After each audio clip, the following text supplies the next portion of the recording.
Okay, this is Zachariah Jackson, BASA News. Today we're here at looking at about 35 days before the massive youth march in Trenton, New Jersey.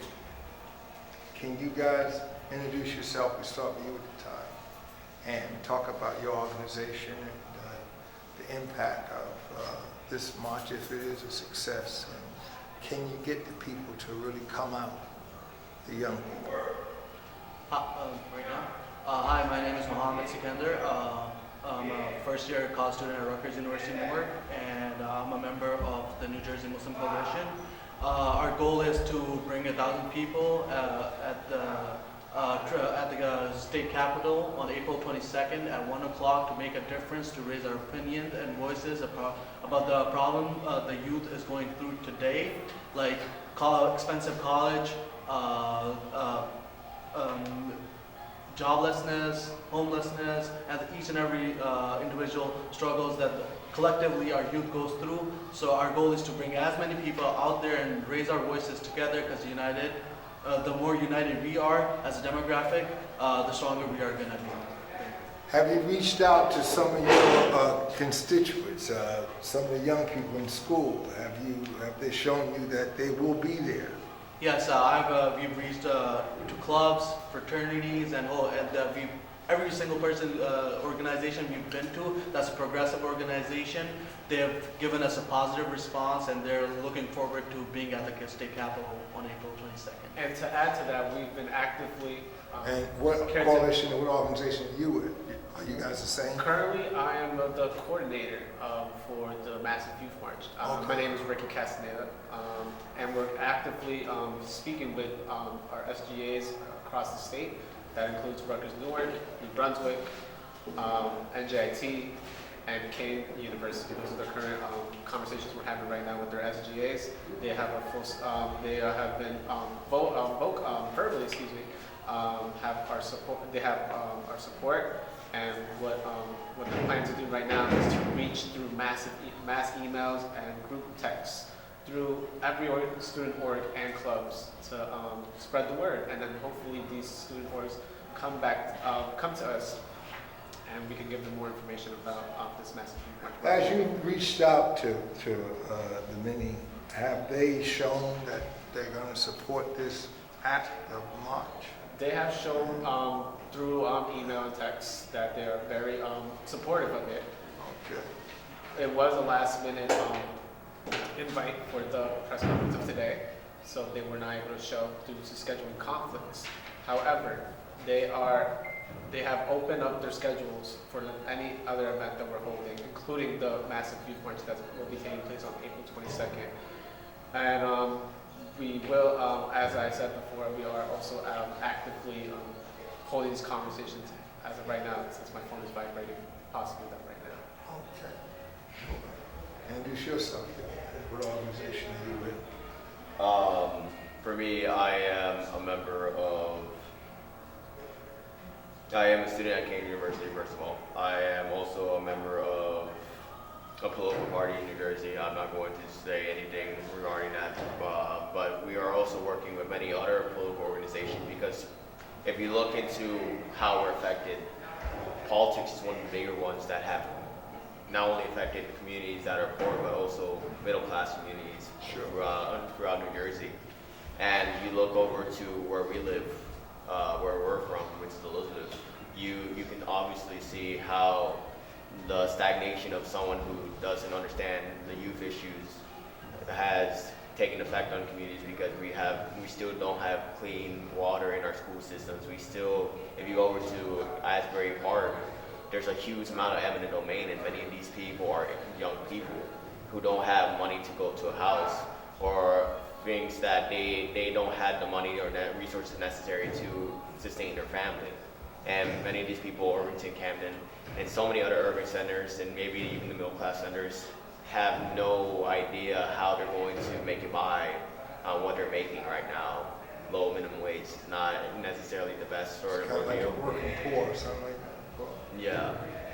And here we are showing our concern for the future of our state so we can take it back, because right now we have become the shadow of New Jersey, not New Jersey, but New York and Philadelphia, where these two big cities overshadow everything. Instead of having pride in our own state, we have to contribute. We're the fourth state with the most inventions contributed to the entire United States in general. We're the third state to even make it official that we were a part of the United States before Philadelphia or New York.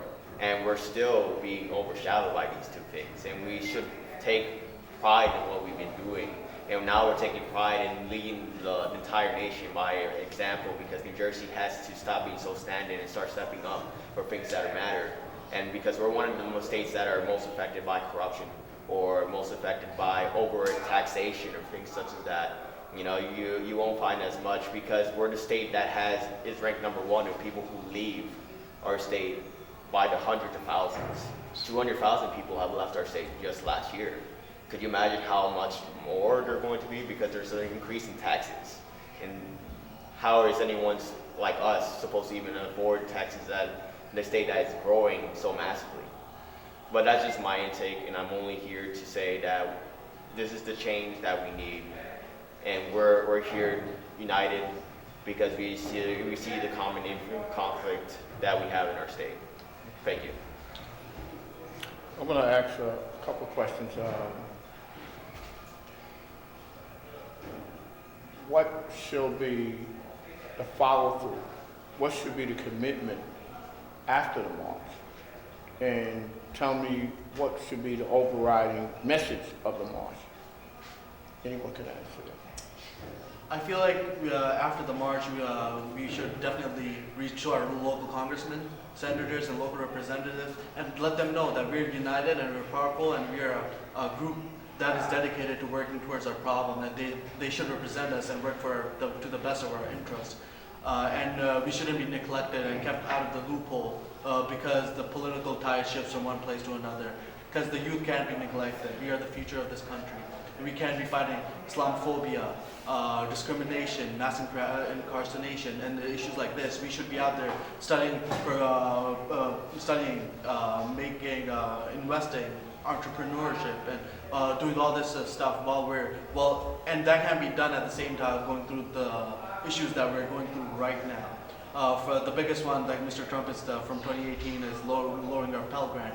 I know personally it pays for my college, pays for Ricky's college, and we're dedicated towards our education, and the issues like that can impact on a large scale to the upcoming youth and the upcoming people and the next generation of the United States. And knowing that New Jersey is one of the two only states in the country this election cycle choosing their governors, we know that this can make a huge impact, not only in our state, but for the other 49 states that we are hoping to represent.